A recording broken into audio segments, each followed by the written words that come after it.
Welcome, dear participants. Dear all, the theme for this session is How Coaching Created a Common Language at Schindler India. To get more insights, I now invite on stage a moderator and my alumnus from Jamnalal Bajaj, Mr. Shripad Ranade. Sir, it's a pleasure to have you. He is a leadership coach and management consultant at International Coach Federation. He also serves on FICCI national committees for capital goods and industry 4.0. To join him, I invite our speaker, Mr. Rajat Garg, former chairperson, ICF Global Enterprise Board, and co-founder and leadership coach of Coach to Transformation. He is a master certified leadership coach with 20 plus years of industry experience of over 2,500 coaching hours. I now also invite Mr. Sailesh Vilankar, Senior Vice President, Field Operations at Schindler, and a well-known name in the field of elevators and escalators. He is serving the organization for more than 17 years. In the 2020 lockdown, when all of us were relaxing, he wrote his book, Mind Over Matter. The country may be under lockdown, but our mindset doesn't have to be. That is indeed a great title, sir. And lastly, to complete this stage, I call upon Mr. Sitij Bhusari, Head Talent and Organizational Development, Schindler India. He is working with Schindler since past 7 plus years and is recipient of Schindler India President Award 2019. Previously, he has also worked on dynamic HR titles with industry giants like Mahindra, Marico Limited, and others. It's indeed my honor to introduce you, and the stage is all yours. Thank you. Thank you, Isha. Thank you very much for the introductions and for your, in fact, flattering take on some of our introductions. So, always nice to start on that note. Uh, on behalf of the International Coaching Federation, who is the collaboration partner for this particular session, it is first appropriate that I thank the National HRD Network for giving the International Coaching Federation's Mumbai chapter the opportunity to team up with you and to come together for a common love of coaching and all that it can be. Having said that, I'm also here with an embarrassment of riches because I have three panelists here who are going to tell us not in general about how coaching works and what their views about coaching are, because those of us in the audience would have heard of that earlier.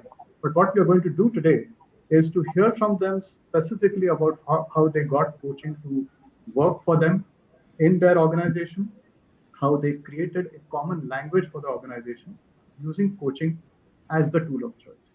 So we are not going to speak so much about coaching, but more about getting coached. And I'm aware that in our audience here, and I can see there are quite a number of people in the session, there will be varying amounts of awareness about what coaching is and what coaching does. And for a few of us who are not up to speed, let me take a couple of moments to just mention a little bit about coaching. I mentioned that I represent here the International Coaching Federation. Coaching started about 3 decades back as a profession which was based on the idea that people can be better versions of themselves, not just by being told what they can do, but also by being asked what they can do. It developed from there with roots in psychology and organizational behavior, and it moved today to being a profession which is regulated and represented globally by the International Coaching Federation. And today, I'm joined, in fact, by Rajat, who is going to tell us a little bit not only about the case, because he is the coach who has made this happen, but also a little bit more about the ICF itself. And thereafter, we are going to hear a little bit from Kshitij, who has had a ringside view of how coaching was brought into the organization and how he got it to work. And then we are going to also hear from Shailesh, who is going to tell us how he experienced coaching for the first time and where they are now as Schindler India in their coaching journey. And when you listen to a case study, most of us think of a case study as something that happened in the past, which has got printed and a professor has made a case of it. What we have today is something better. These gentlemen are in the process of creating this history, and we have a ringside view to history as it happens. Having said that, I now call upon Rajat Rajat, if you can start off and let's dive right into it because we're already about 5 minutes past our session time. What is it that Schindler looked at when they first came across this animal called coaching? Where did it start? Can you just give us a bit of an overview of where coaching came and how it landed at Schindler? So, thank you, Shripad. Pleasure to be here as well. Uh, it all started with Kshitij coming for our coach training program as an individual, and Sheetal, who's the current CHR of Schindler. They both coming to the program. It started from there, and and Kshitij will take us through what happened for him. I don't want to burst the bubble on this one, but then I think at some point we started discussing on what next, right? How can we take this larger? How can we have Schindler go through a process of making this an integral part of the organization itself, right? And what interested me, and we'll talk about, is the fact that they never took coaching as a correctional construct, right, or a issue-based construct. They were, like, from start, it was all about developmental in Schindler, right? They wanted to develop leaders, and that is where they started talking about coaching itself. And I think that is where the International Coaching Federation, ICF, comes in and brings in that larger piece of saying how coaching can be democratized, can reach each and every person in the world itself, right? And they are doing through chapters like the ICF Mumbai chapter, who has created this event itself, gotten us all together, right? And the intent is how everybody, not just a leader in an organization, but a person outside, a homemaker, even a university child, can have access to coaching. And I think that's what we are trying to create in Schindler as of now. And I will let Kshitij talk about more of this next, as to why he came in, what happened for him, and then I will circle back on what else happened here. Thank you so much, Rajat. And I think I remember the conversation that we had here in the office, and where how you got into coaching, where you mentioned about that, you got hooked to coaching, and probably I realized that maybe I might join it and I might kind of do away with my job and get back fully into coaching. But yes, to kind of answer your question, what happened with me, I think if I go with the tagline here, meta, mega, me and more, I think I was able to discover more about me. And I think it was absolutely not a comfortable journey. I was highly, highly uncomfortable, because as an HR, what happens is that we know certain tools and we think that I know coaching, right? And coaching is a word which is so loosely used across. Now, if you ask a line manager or anyone, what am I doing? I do a lot of coaching. मैं बहुत coaching करता हूँ types. Typical these lines that you get around, right? So I probably came from that school of thought where I knew certain tools and I thought that I would know coaching. And the entire journey made me so uncomfortable, because the whole unlearning aspect happened, right? And I was seeing the world where I want to see the world. And I think, in Raj's language, he says 3 plus 3, 6 aapke liye hoga, but maybe for a client, 3 plus 3 could be 9. And the ability to accept that 3 plus 3 is 9 for the other person requires a lot of acceptance. And I think for me, that acceptance happened for myself. I think today I'm more comfortable in my own skin, right? I'm okay to be vulnerable around people, and okay to kind of, call my short calls, short fallings, and weaknesses also around. I think the coaching gave me a lot of aspect where I felt a lot more comfortable, a lot more confident. And when me and my CHRO joined in, I think it's been 3 years, Rajat, we started on this journey. And I think we knew each other, me and my CHRO, for 6, 7 years. We realized in the last 2 to 3 years, our conversation language got changed, right? And somewhere down the line, I knew if I go with this particular challenge or a topic to discuss, what questions would be coming to me. And I would rather be prepared myself, right? And in a way, we are able to kind of build a different perspective altogether. And in one such conversation, she said to me, Kshitij, do you see that some language is changing between us? And obviously we are able to see some relationship improvement. Obviously, without by default, the trust kind of level went up. The whole understanding aspect kind of improved. And then she said, can we take this language down the line, or maybe to an external community? And that's where this whole philosophy of doing this coaching program, and where we created a 3 to 4 months learning journey for all the leadership team around. and then that's where the whole game started around. So for us, so we had a very clear cut business case for us. We probably wanted to evolve. Since last 3 4 years there were a lot of transition that was going around within the organization, because it's important to understand also the context. While I might really love to have that language around the organization, but I need to understand what's the context that probably we are working around. And as an organization, we realized that we were in the transition phase. There is a lot of leadership change happening, a lot of transformational stuff happening. We also wanted to build quality of conversations. And when I say quality of conversation, we wanted to bring a lot of meaning to the conversations and just not restrict to performance reviews or development reviews, because formal channels are there, but formal channels are limited to really create that influence and impact. Where it hits the engagement are the informal channels, where I can have a conversation which could be a 5 10 minutes, on a chai ka tapri, or it could be a one-to-one check-in, right? And in the whole pandemic scenario, we realized that people virtually were working very well.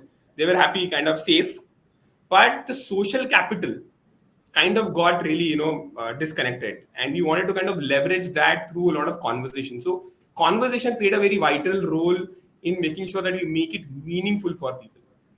The third business case for us was we were in kind of in still process of creating an inclusive organization, right? Last 3 4 years we probably have a very different mix of people. We have 78 to 80% millennials across the organization. You have four generations, right? From Gen Y, Gen Z to baby boomers, right? The gender thing, this thing also kind of increased drastically for us in the last 3 to 4 years. We were able to hire double the female members what we ever had. We earlier used to take people from only elevator. We were then moved to non-elevator background. So now when you sit around with so much of different generation mix, right? And especially when you have people from different personality types also. You might have an introvert, you might have an extrovert, but the ability to kind of reach out to them is through conversation, and coaching is what breaks that conversation and tool. So we thought this is a right way to kind of do that.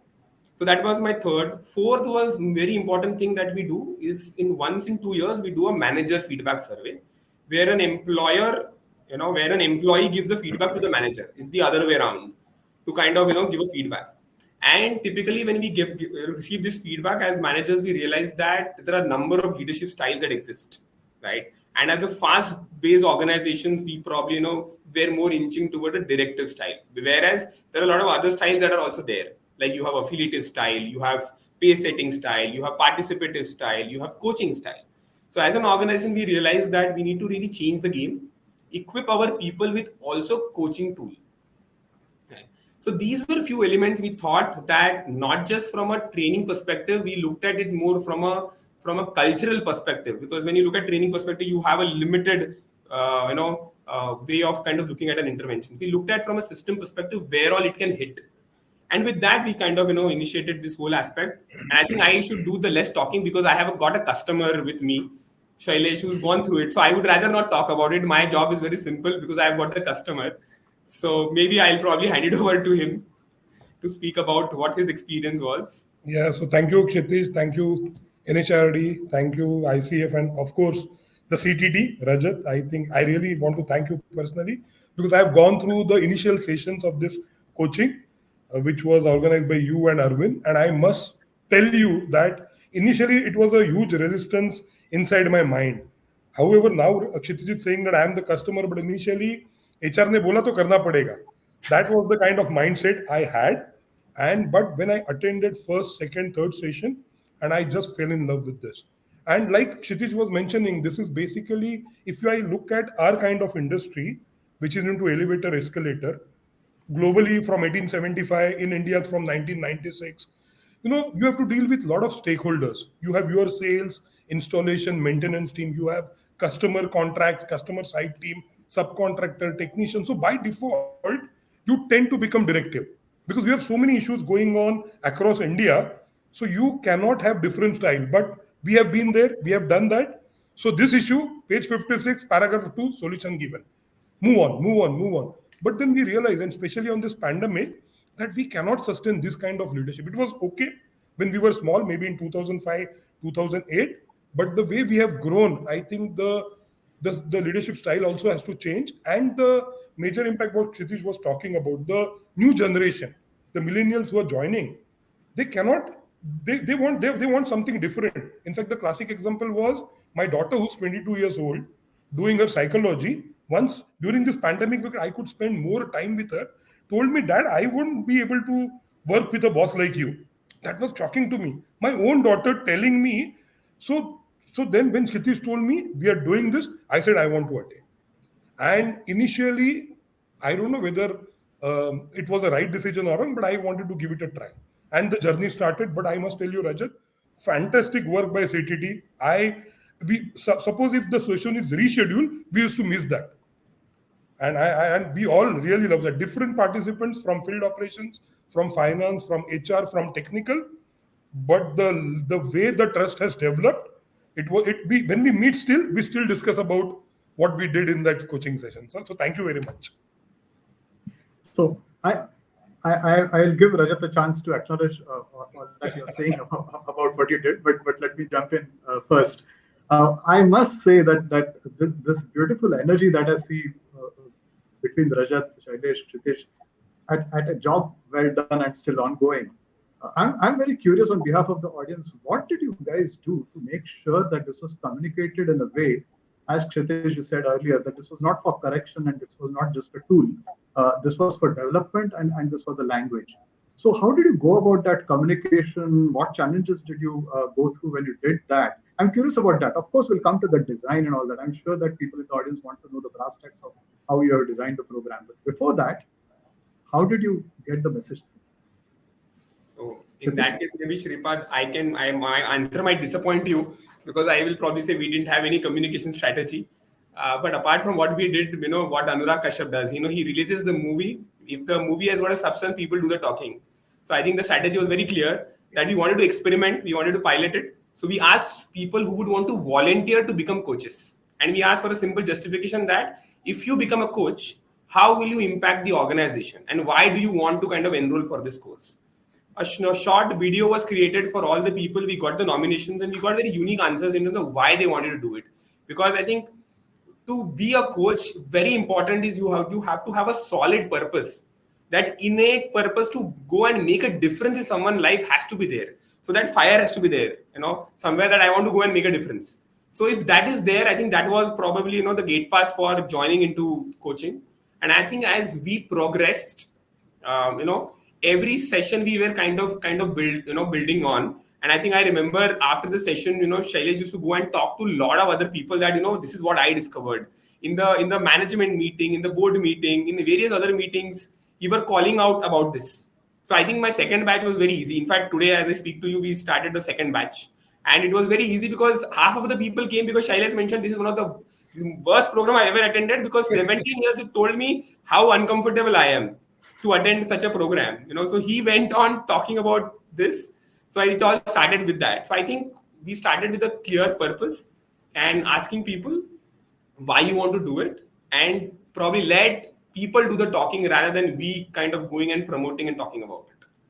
So I will just add, Kshitish, in fact, what you rightly mentioned, I was in Bangalore and I was talking to the team and I said, this is one of the worst program I have attended and I recommend everyone should attend this.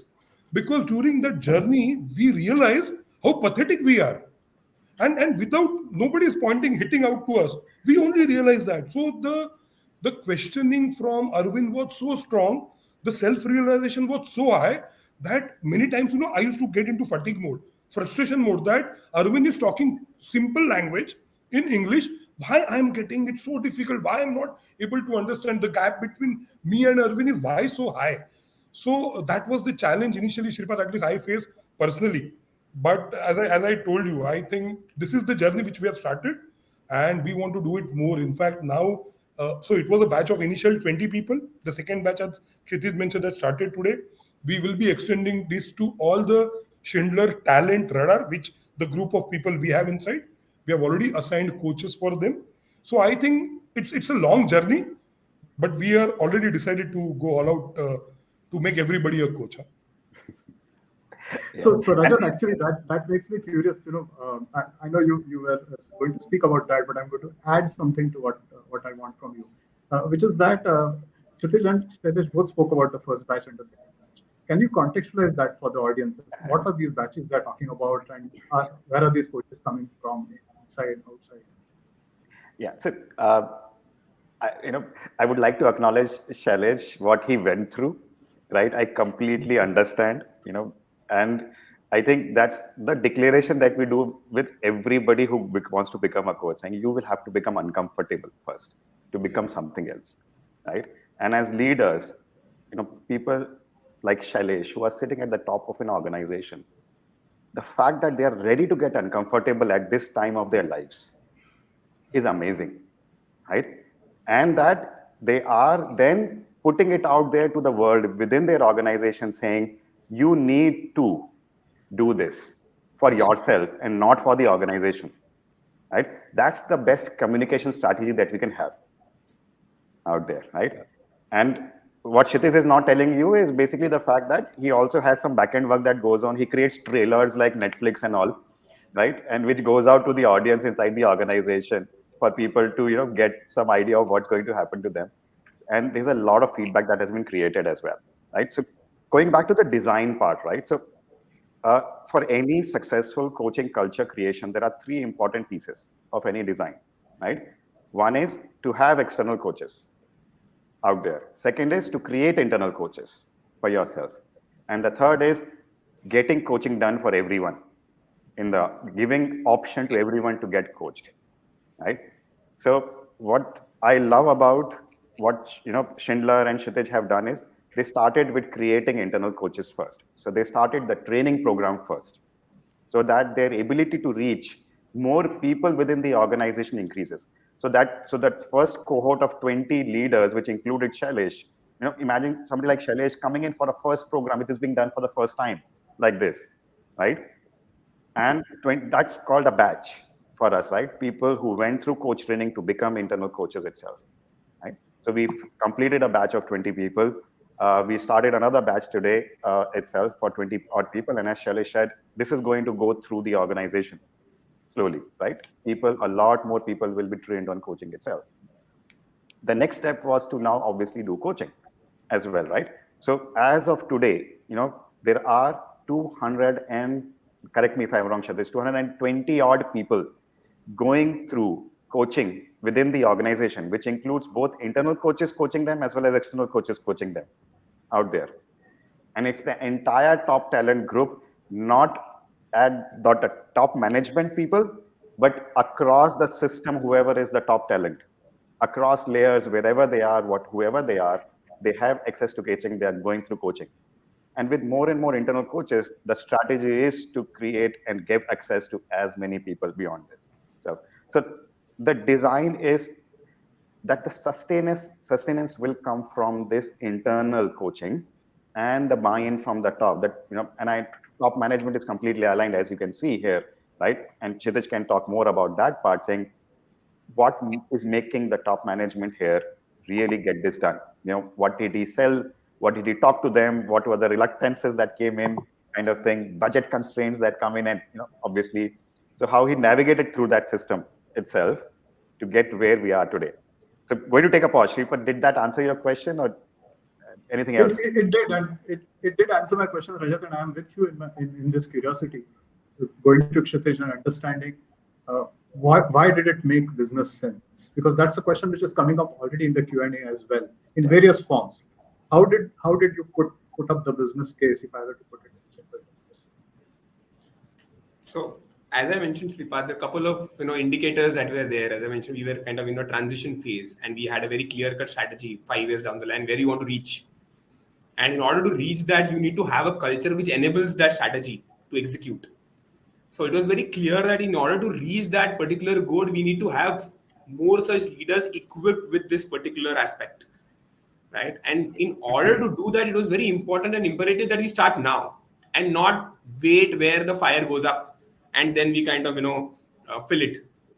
So I think from a leadership team, I think we've been fortunate around everyone believes in terms of people development. People first is always the focus area for all of us. So I think for me, I didn't have to do much of a selling. So I think we probably are allowed to do an experiment. So I think when this experiment worked, we kind of immediately scaled it up, right? So I think that's what agility is all about, right? You have to in short do a prototype, see what it works, what needs to do better, and then we kind of course correct and then take it to the next level. So I think this was more of an agile way of kind of doing a pilot and then see what works, what doesn't work, and then take it to the next level. So as Rajat was mentioning, we have 200 people already getting a personal coach, and I think that itself was an aspirational aspect for a talent pool. And one of the very strong case that we had is that we wanted to create a very solid learning journey for a talent pool, which is just over and above the training programs, which is over and above probably what you generally give it to a talent pool. And we wanted to really make it aspirational. And the whole idea of getting a personal coach made it aspirational. Everyone looked at saying, "Oh, am I getting a personal coach?" That kind of really helped them to kind of take that entire discussion to a next level. And the first session that we did was a chemistry session between the talent, the manager, and the coach to align and get a feedback that which are the areas I need to work on. These are my strengths. What are the areas I need to work on? So that alignment very solidly happened in the first meeting itself, and then it was very easy for them to kind of move up the ladder, and then have those very reflective conversation, right? And I think if you look at now within the leadership team that we went through the coaching program, whenever we meet, our conversations are very different. And now the chemistry that you said, it's very different that when you saw me, Rajat and Shailesh talking about it, we will have a very different way of conversation now compared to before coaching. And that's what it does. It takes guts to, people like Shailesh to talk about, being so vulnerable and saying that, this was the worst thing I went through. And when you see in the organization a leader of that stature being so vulnerable, people down the line automatically get inspired and say, yeah, it is okay to be authentic and it is okay to be vulnerable. And that's what leadership is all about. And that's what millennials would like to work around with. So to kind of really attract that 80% population chunk, we need to inculcate that engagement piece from them where they are allowed to think, make a decision, feel involved, and take it to the next level. So I think we had a very clear-cut case, so which everyone was aligned and agreed to, and which allowed us to kind of create that whole ecosystem and take that ecosystem to the next level. And to add to that, what is also happening is, typically I have seen with large scale coaching projects, there are a lot of dropouts that happen, right? People don't attend sessions, it's difficult to make them come for a session itself. If you see our journey in Schindler, it's 98 to 99% completion rate of each session every month. Absolutely. Right? People are doing their session. They are coming and getting coached, right? Which is the proof of the pudding that this is working in the organization. People want to come back to these sessions itself, right? And as somebody is asking, the quality of conversations, right? How do we know it is improving? As Chitra says, you can see the kind of conversation we are doing. This is how it is becoming in Schindler as of now. The kind of conversations that are happening, they are that trust-based conversations. They are that open conversations that are happening. And I know Kshitij has collected some data points as well and spoken to many people, and we collected some feedback too. And it's consistent across the board, right? People are okay discovering themselves in this process, and then okay talking about the discovery itself as well, about it, right? Which is basically telling you that people can trust each other in the system now. Maybe Rajat, I also felt that the timing also helped us when we were doing it maybe during the pandemic, where we were not able to connect with people much, and that time maybe the certain environment was such that maybe the directive leadership would have actually created a chaos where people wanted to be heard, and this session, the kind of listening skills ability was improved. I will not say we have reached the level, but at least where I am today, I think has also helped us that we are hearing from the people. The kind of trust level is established in the entire organization is at a different stage. I'm with this company since last 17 years, but I think this has really helped us improving those interpersonal relationships. I could see that. In fact, Rajat, honestly, and Shepard, people, when they see the change in us, like I was there, my CFO was there, my regional vice president. I was asked by 2-3 people, sir, सब कुछ ठीक है ना? So I was kind, क्यों? Sir, आप छोड़ रहे हो क्या? I said, नहीं Baba, I'm here. They could also feel that the boss is changing. And now we are actually going, and as Kshitij was mentioning, I want to share this because we have to change the style. Otherwise, it would be difficult to run the organization. So and the empathy is required, and we are extending that to the teams. So Shailesh, as you speak about this, for me and for everyone in the audience, as we are listening to this amazing story, we are hearing all this vulnerability, trust, empathy, uh, and ability to connect to people irrespective of who they are and how they are different from you. And clearly, that is something that has changed, and that has been the changed language at your company.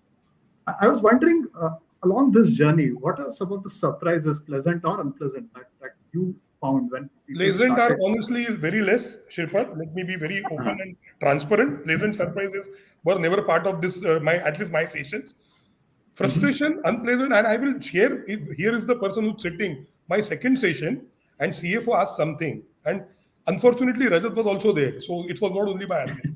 And when CFO asked the question, with my 27 years of industry experience, kind of dinosaur in the organization, I immediately jumped out. Okay, Arey, Sandhya, this is the solution. Rajat immediately hold me. I still remember. Rajat said me, Shailesh, we don't want to hear you. That's a different problem what Sandhya is facing. She is a different personality. You are a different personality. Don't kind of force your answers to hers. Her requirement would be different. That itself. And suddenly, second session, and these kind of issues we used to get. Like we started doing a coach session for 20 minutes initially. What we used to do as a coach, I am first 5 minutes, I am a coach. Next, the moment 5 minutes are over, I used to tend to go to my autopilot mode into mentoring. Are a problem, and I'm here. I'm giving you the solution. Page number 36, para number 2. This is your session. And then I used to realize, oh God, rather than listening, I'm only doing more of the talking. So these kind of issues we faced a lot. Those 20 minutes used to be most difficult minutes of my life. I still remember that Chakdeka dialogue, wo 70 minute. So we used to also get worried of, whoa, 20 minutes. But I think over a period of sessions, I think we could get a hold of it. And I really, so many times I'm taking Arvind and Rajat ka name. I never, very few programs in my entire 27 years, I speak so high about it. It's very close to the heart.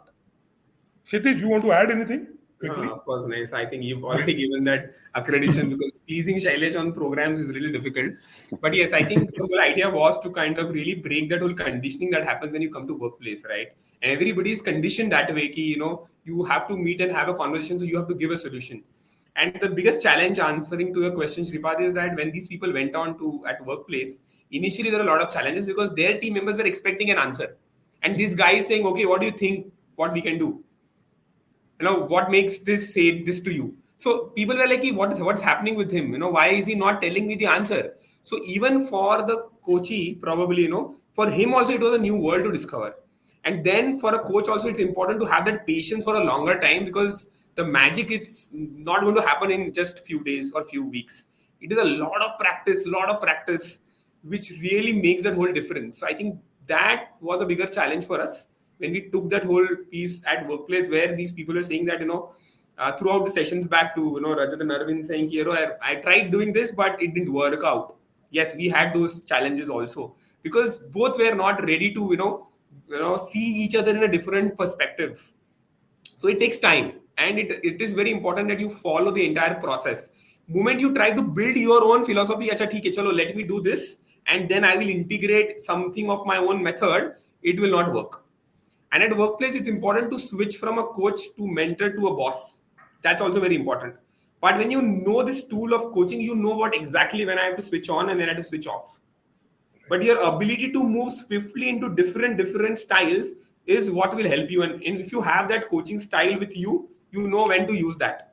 So I think that's the game.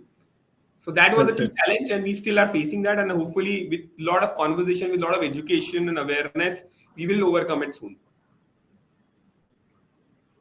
Rajat, there was one question that has been coming up, which is different from what is being spoken about, which is that many people in the audience seem to be curious about what they may say is the business end of things, which is how do you measure outcome, how do you measure whether it's making a difference to every person, is it just self-awareness, is it making a difference to the business? So not just at Schindler, if I may just broad base the question and ask you in your wide and deep experience, what's the best way to look at the effectiveness of coaching? So, So, okay, two parts to this question, right? So, one is basically you need to look at two things, ROE and ROI. So, there is returns on expectation and return on investment. ROE is done mostly out there in the world in coaching because it's easier to get done, right? So let's say your expectation is like in the case of Schindler, it is about creating conversations, a different kind of conversations in the organization. The style is different in the organization. So the intent would be to simply understand how have conversations shifted in the organization, and that is a return on expectations, right? We expected something, and have we got the returns on that on the whatever we have invested in coaching, right? So that is more and less done more across the world in all the organizations. Organizations like GSK, Adhir is here in the audience as well, who was part of GSK team as well. There is TCS, who recently won the Prism Award from ICF for creating a coaching culture in their organization. And fortunately, I was the nominating coach for them as well, who won the Prism Award. And there is a lot of information, lot of gathering of data that happened across the ROE part. ROI, on the other hand, is slightly more difficult because you'll have to attribute a certain cent or a paisa to coaching. And you can't certainly say coaching made this happen. So let's say, if a person, senior leader like Shailesh, went through coaching, and till now Schindler was doing 100 rupees revenue, now they moved on to 150 rupees revenue at the end. How much will you contribute that 50 rupees increase to Shailesh getting coached? So the ROI calculations are taken at a percentage level, saying, hey, assuming 5% is the difference made by coaching, so you will attribute 2.5 rupees to coaching. But that's the ROI you actually got from coaching on an investment itself, right? These are difficult measures to create, but yes, typically ROE is what is done. We are doing the same in Schindler as well. We are going with ROE for the time being because it's more about expectations. It's more about shifts within the organization. So we are measuring those shifts as well as of now. So maybe to In add fact, looking to from what the sorry, I was just please go adding ahead. to what Rajat question. Rajat answer is ROI, ROE. I'll add one more E, which is of return of engagement also, because while indirectly coaching will always be an enabler, it will never kind of justify only because of coaching. This is what the ROI, we've got. That's what Rajat is mentioning. But indirectly, as an organization, what do we check? We check in terms of trust index, how the trust index have moved. We check on the engagement levels through engagement surveys, right? We have within our organization internal customer satisfaction survey where we give feedback to each other. We have a manager feedback survey where employee gives feedback to each other. So overall, when we look at these 6-7 parameters, these are indirect ways to check how the overall engagement involvement has probably also increased. So just like all the other two, this also becomes an enabler, and then through which we can probably say that this is what it has impacted. And there is always the question that I know this sounds like a bit of going backwards, but to first principles, because there have been questions around that, and we are at around the 5:24 p.m. mark now. There have been some people in the audience saying this is all fine, but what about mentoring? What about training? And I think as coaches as well as people who are rolling out a coaching program, we understand that every one of these helping approaches has their place in the sun. They all work together to create change. So between you, Kshitij and Rajat, what's your take about the entire L&D intervention approach, if I may say, choosing one versus the other? What's your take? Kshitij, you want to go first? Kshitij, you are it. Yes, Kshitij? Yeah. So maybe, sorry, Sripal, if you can just quickly turn the question again once. I'll turn the question around from your point of view. There are people here in the audience who are saying, as I have to choose between L&D interventions, training, coaching, mentoring, an internal program on the job, and so on. What's the place for coaching in this entire matrix? So for me, I think it all depends on the context of the organization and how you see that context, because it's very contextual in terms of where you want to build, because there is no first solution where I say coaching is about learning, coaching is about mentoring, or coaching is about training. I'm no one to say that. I think each and every aspect holds an equal value. On the job is absolutely as important as, and I think I was hearing someone that 70-20-10 wala principle is no longer applicable. The 70 has become the 40, right? But what is more important is understanding the context of the organization, what do you want to do with that, and then take a call accordingly. So I would not be able to give you a very rock solid answer saying that this is where it kind of you can peg it here or you peg it there. For us, it makes a lot of sense in terms of the way our context was evolving, and we wanted to kind of create a culture in making. So we were very clear that we want to look at things not from a training issue perspective, but a coaching perspective and a culture perspective. Because a lot of times what happens is the right diagnostic if is not wrong, people at the front line managers can say, you know what, अरे इसको ना एक soft skill training चाहिए ना, he is probably not talking communication skills का training करा दो यार. And primarily, when you look at that diagnostic and you do a immediate solution, it never works because that's a superficial level that we go and give solution. But you realize down the line that there is a challenge with the manager and subordinate relationship itself. Then it becomes, you then get into deeper, you understand it's a larger issue. It is more of a system issue, and then it kind of becomes a cultural issue. So it's very important to get the context right, do a right diagnostic, and then plan your intervention. Yeah, and to add to Kshitij, and I know we don't have much time left, is basically about deciding, is it about skill? Is it about will? And how much individualization is required here for the, can something be done in a group construct and given to an audience itself? And then do I need to move from here to an individualization piece? So you will choose training, mentoring, coaching based on the individualization requirements as well as the skill and the will concept of the person, right? So everything has its space depending on that strategist the context of that thing itself. Last thing I would want to add here, Shripad, is also what he also wanted to do was to enhance coachability within the organization. Any famous last words that I can have Rajat first from you and then Kshitij and Shailesh. Maybe Rajat. So last words would be, I think this is the start of what's happening in India. I'm seeing huge strides being made in India in coaching as of now. I'm seeing organizations investing in larger and larger programs and not just keeping coaching to the top management or 2-3 people or just using it for issues or correction basis.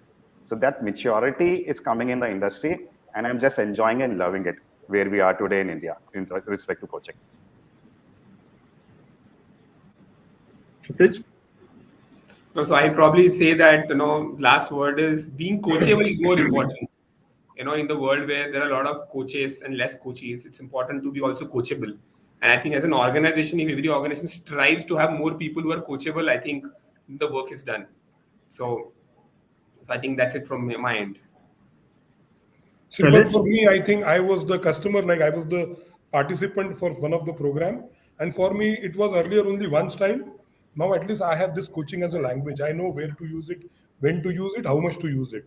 So like we have the language, more language, more is better. I think one more language which is helping me in my growth, which is also helping my team in terms of trust, in terms of engagement, which surely will take Schindler to the next level. I want to reach maybe where Arvind or Rajat is. I know it's a long journey, but at least that aim is there. We will surely go there. Thank you. Thank you so much for this entire journey of courage, vulnerability, trust, empathy. I think it's been a privilege for all of us, for me, of course, but also for the audience to hear this very live example of what coaching can do. On behalf of the International Coaching Federation's Mumbai chapter, thank you very much once again, Shailesh, Kshitij, and our very own Rajat for speaking about coaching in an efficient manner in such a short duration that we had here today. We're also happy to, as a sign off, mention that for those of you who are more interested in coaching, want to know further, in August, the ICF's annual India Coaching Conclave is coming up. So you're all invited in the third week of August to the ICF India Coaching Conclave. Watch the space. We'll tell you more about it. And with that, thanks once again from ICF to NHRDN. And I hand it back to our host. Thank you very much. Thank you. Thank you. Thank you to dear all panelists. And I can say an interesting point which I learned from this session was coaching is to trouble the comfort and comfort the troubled. So once again, it was indeed a pleasure to have you four today. Thank you for your time. Have a good day. Hope to interact with you soon in near future. Thank you, Isha. Take care. Thank Thank you. you. So much. Bye-bye. Bye, sir. Thank you.